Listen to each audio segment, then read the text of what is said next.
اور معاہدہ کرنا چاہیں تو تم بھی صلح کی طرف جھک جاؤ۔ یہاں پر آپ صلی اللہ علیہ وآلہ وسلم کو اللہ تعالیٰ فرما رہا ہے کہ اگر یہ کفار جو ہیں صلح کی طرف معاہدہ کرنا چاہتے ہیں یا جو ہیں آپ سے صلح نامہ کرنا چاہتے ہیں تو آپ بھی ان کے ساتھ صلح کر لیں، اور اللہ پر بھروسہ رکھیں۔ کس چیز کا؟ کہ اگر یہ آپ کو دھوکہ دیں گے یا اگر ان کے دلوں میں کوئی ایسی بات ہے جو کہ مسلمانوں کو نقصان پہنچانے کے لیے یا یہ کوئی اور مقصد کے لیے اپنے دل میں جو ہے کوئی بات چھپائے بیٹھے ہیں، تو اس سے اللہ تعالیٰ باخبر ہے، تو بے شک وہ کیا ہے، سنتا اور جانتا ہے۔ تو یہاں پر اللہ تعالیٰ رسول اللہ صلی اللہ علیہ وآلہ وسلم کو کفار کے ساتھ صلح کے لیے بتا رہے ہیں کہ اگر وہ لوگ آپ کی طرف آتے ہیں، صلح کے لیے آمادہ ہوتے ہیں اور آپ سے صلح کرنا چاہتے ہیں، تو آپ بھی اللہ پر بھروسہ رکھ کر ان سے صلح کر لیں۔ اور یہ جو اگلی آیت میں ہے کہ اگر وہ آپ کو ارادہ رکھتے ہیں آپ سے کس چیز کا، دھوکہ دینے کا، تو پس بے شک تجھ کو اللہ ہی کافی ہے۔ یہاں پر یہ جو وہی ذات یعنی اللہ تعالیٰ هو الذی سے مراد آپ اللہ تعالیٰ کی ذات ہے ایدہ۔ ایدہ کا مطلب ہے تائید کی یا تقویت بخشی۔ تو یہاں پر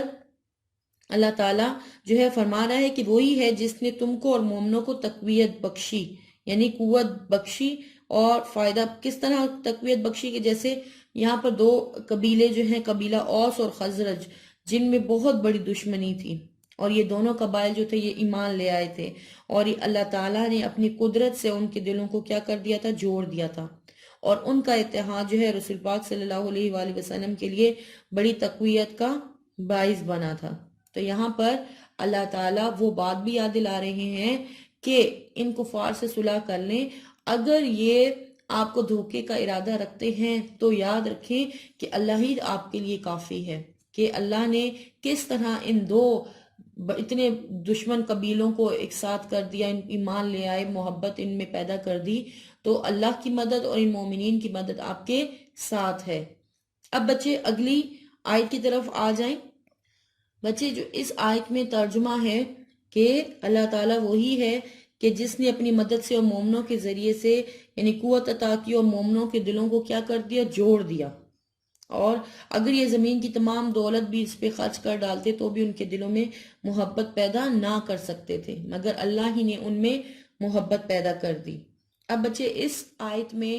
اللہ تعالیٰ اپنی دو عنایات یاد دلا رہے ہیں اور رسول اللہ صلی اللہ علیہ وآلہ وسلم کو مخاطب کر کے اپنی دو عنایات کا ذکر بھی کیا ہے۔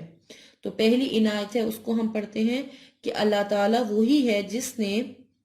اپنی مدد اور مومنوں کے ذریعے سے تم کو قوت عطا کی۔ دیکھیں مکہ میں مسلمان جو تھے وہ بہت کمزور تھے اور کفار ان پر ہر طرح کے ظلم و ستم ڈھاتے تھے، اور مسلمان جو ہیں وہ خاموشی سے ان کے ظلم و ستم کیا کر رہے تھے، برداشت بھی کر رہے تھے۔ پھر اللہ تعالیٰ کو مسلمانوں پر کیا آ گیا، رحم آ گیا، اور مدینہ کے لوگوں نے کیا کر لیا، اسلام قبول کر لیا، اور مسلمان اور رسول اللہ صلی اللہ علیہ وآلہ وسلم ہجرت کر کے مدینہ آ گئے، اور مدینہ کے یعنی مومنوں نے وہاں پر ان لوگ مسلمانوں کی ہر طرح کی مدد کی، یعنی ان کو رہائش دی، ان کو پناہ دی، رہائش کے لیے یعنی جگہ دی، کاروبار دیے، اور سب سے بڑھ کر یہ کہ اپنی جانی اور مالی خدمات جو ہیں وہ آپ صلی اللہ علیہ وآلہ وسلم کی بارگاہ میں پیش کر دی، اور مسلمانوں کی جو ہے وہاں پر مدینہ میں جمعیت بن گئی اور مسلمان ایک قوت بن کر ابھرے۔ جنگ بدر میں بھی جو ہے مسلمانوں کی فتح یابی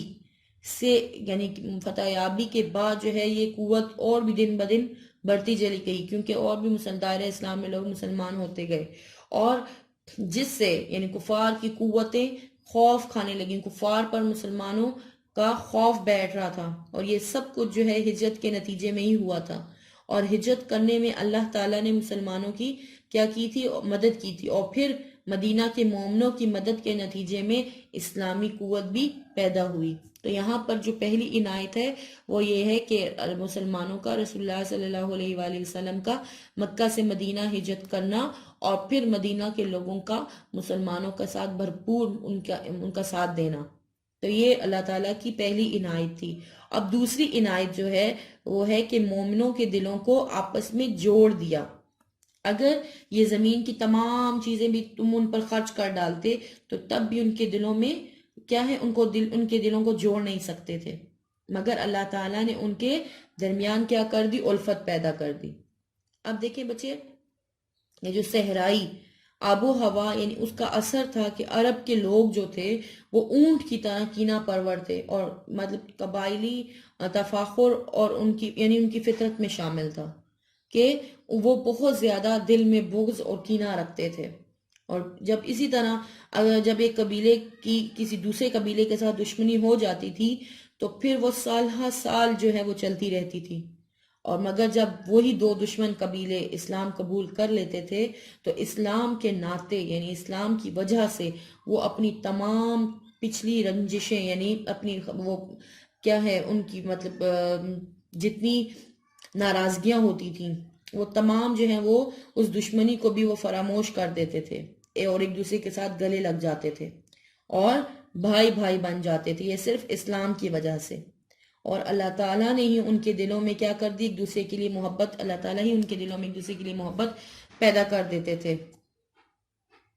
اور یعنی کہ یہاں پر جو بتایا گیا ہے کہ جیسے مدینہ میں اوس اور خزرج کے دو جو قبیلے تھے، یعنی جیسے مدینے میں اوس اور خزرج کے دو قبیلے تھے اور ان میں اتنی عداوت یعنی اتنی دشمنی، بغض اور کینہ اور شر اور فساد تھا کہ وہ دور ہو ہی نہیں سکتا تھا، اگر ان میں یعنی اتنی سخت جو ہے ان میں دشمنی تھی۔ اور اگر آپ روئے زمین مطلب زمین میں جتنی دولت بھی ان کو خرچ کرنے کے بعد بھی ان کے دلوں کو آپس میں جوڑا نہیں جا سکتا تھا، یعنی اتنے وہ دشمن تھے، اور مگر اللہ تعالیٰ نے اپنے کیا قدرت سے ان کے دلوں کو کیا کر دیا، جوڑ دیا۔ اور تمام لوگوں کے دل، یہاں پر اللہ تعالیٰ فرما بھی رہا ہے کہ تمام لوگوں کے دل اللہ کی چٹکی میں ہیں، وہ جس طرف چاہتا ہے اس کو موڑ دیتا ہے۔ اور اللہ تعالیٰ نے اوس اور خزرج کے قبائل کے دلوں میں ایک دوسرے کے لیے محبت پیدا کر دی، اور وہ آپس میں شیر و شکر ہو گئے، یعنی اتنے زیادہ ان میں محبت پیدا ہو گئی اور اتحاد پیدا ہو گیا، اور انہی کے اتحاد سے قوت اسلام بھی میں جو ہے بڑا اضافہ ہوا، اور یہ سب کچھ اللہ ہی کی حکم سے ہوا تھا۔ تو بچے یہاں پر اللہ تعالیٰ اپنی عنایات یاد دلا رہے ہیں، دو عنایات۔ پہلی عنایت یہ کہ مسلمان جو ہے مکہ سے مدینہ ہجرت کر کے گئے، اور وہاں پر ان لوگوں نے مدینہ کے لوگوں نے بھی ان کی بھرپور مدد کی اور ان کا ساتھ دیا۔ اور دوسری عنایت یہ کہ اوس اور خزرج کے جو قبائل تھے وہ کیا ہو گئے، مسلمان ہو گئے، اور ان کے دلوں میں محبت پیدا ہو گئی، اس سے بھی مسلمانوں کو جو ہے رسول اللہ صلی اللہ علیہ وسلم کو بہت تقویت ملی تھی۔ اور یہ سب کچھ اللہ ہی نے کیا ہے، اگر آپ لوگ دنیا بھر کی دولت بھی خرچ کر ڈالتے تو ان کے دلوں میں محبت پیدا نہیں کر سکتے تھے۔ اب بچے جو ہماری آخری آیت ہے اس درس کی، اس میں جو بتایا گیا ہے کہ اے نبی صلی اللہ علیہ وآلہ وسلم، خدا تم کو اور مومنوں کو جو تمہارے پیروکار ہیں کافی ہے۔ تو یہاں پر جو ہے یہ آیت کب نازل ہوئی ہے؟ یہ آیت جو ہے حضرت عمر فاروق رضی اللہ تعالیٰ عنہ کے متعلق نازل ہوئی جب 33 مرد اور 6 عورتیں مسلمان ہو گئیں، یعنی کہ جب 39 لوگ مسلمان ہو گئے تھے اور 40 نمبر پر حضرت عمر فاروق رضی اللہ تعالیٰ عنہ مسلمان ہوئے، تو اس وقت جو ہے یہ آیت نازل ہوئی تھی کہ یعنی کہ یہ حضرت عمر رضی اللہ تعالیٰ عنہ کے اسلام لانے کے متعلق جو ہے وہ یہ آیت نازل ہوئی، کیونکہ اللہ تعالیٰ کے یعنی کافی ہونے کے ساتھ مومنوں کی مدد اللہ تعالیٰ کی کافی ہونے میں اضافہ تو نہیں کر سکتی، یہ سب اللہ ہی کی مدد کا نتیجہ تھا کہ مسلمانوں کی قوت بڑھتی چلی گئی اور سارے کفار مل کر بھی انہیں نیچا نہ دکھا سکے۔ اس لیے نبی کریم صلی اللہ علیہ وآلہ وسلم اور مومنوں کو اللہ ہی کی مدد کافی تھی۔ یہاں پر یہ کہ آپ حضرت عمر رضی اللہ تعالیٰ عنہ کو حضور صلی اللہ علیہ وآلہ وسلم کی دعا بھی کہا جاتا ہے کہ آپ صلی اللہ علیہ وآلہ وسلم نے دعا کی تھی کہ ان میں سے یعنی ابو جہل اور حضرت عمر میں سے کوئی ایک جو ہے وہ ایمان لے آئے، اور حضرت عمر کے ایمان لانے کے بعد بھی بہت زیادہ جو ہے وہ اس طرح ہوا کہ خانہ کعبہ میں کوئی اس طرح باقاعدہ نماز نہیں پڑھ سکتا تھا، لیکن حضرت عمر کی ایمان لانے کے بعد جو ہے وہ باقاعدہ طور پر خانہ کعبہ میں نماز بھی پڑھی جاتی۔ تو یہاں پر اللہ تعالیٰ فرماتا ہے اپنے نبی کو کہ اے نبی، کافی ہے تجھ کو اللہ اور جو تیرے پیروکار ہیں مومنین میں سے کہ آپ کے لیے یہی کافی ہیں، اللہ ہی کافی ہیں، اور جو ایمان والے ہیں، جو ایمان لے آئے ہیں، یہی آپ کے لیے کیا ہیں؟ کافی ہیں۔ کہ اگر یہ باقی کفار جو ہیں، اگر جتنا بھی اپنا چاہیں سازشیں کر لیں، جتنی بھی مسلمانوں کو نقصان پہنچانے کی کوشش کر لیں، لیکن یہ کچھ بھی نہیں کر سکتے، کیونکہ آپ کو اللہ اور جو آپ کے پیروکار ہیں وہی کافی ہیں۔ اب بچے اس درس کا ہمارا جو ہے ترجمہ، اس کی تفسیر کمپلیٹ ہو گئی ہے، ٹھیک ہے۔ آپ لوگوں نے اس پورے درس کا، درس الثالث الف کا ترجمہ آپ لوگوں نے یاد کرنا ہے، اور صفحہ نمبر 22 پہ آپ لوگوں کے الفاظ معنی موجود ہیں۔ یہ الفاظ معنی ہیں بچے آپ کے، اور یہ بھی آپ لوگوں نے بہت اچھے طریقے سے یاد کرنے ہیں۔ اعدو تیار کرو، لا یعجزونا وہ تھکا نہیں سکتے، ہرا نہیں سکتے، وہ عاجز نہیں کر سکتے۔ یہ تینوں اس کے میننگز ہیں، آپ لوگ کوئی بھی ایک یاد رکھ سکتے ہیں یا لکھ سکتے ہیں۔ یوفا پورا کیا جائے گا، جنہو وہ مائل ہو جائے، للسلم صلح کے لیے، ایدہ اس نے تائید کی، حسبک اللہ تجھ کو کافی ہے اللہ۔ تو بچے یہ الفاظ معنی اور درس کا ترجمہ آپ لوگوں نے بہت اچھے طریقے سے یاد کرنا ہے، اور اس درس میں التمارین یعنی اس کے جو مشق کے سوالات ہیں وہ ہم اپنے نیکسٹ لیکچر میں شروع کریں گے۔ جی، تو اس میں جو آپ لوگوں کو میں نے بتایا تھا کہ جہاد کی تیاری کے بارے میں اللہ تعالیٰ نے کیا حکم دیا، یہ ایک سوال لکھیں گے اور یہ 3 مفہومات، ٹھیک ہے بچے۔ تو انشاءاللہ نیکسٹ لیکچر میں ہم اپنا یہ التمارین یعنی اپنے سوالات اور مفہومات شروع کریں گے انشاءاللہ۔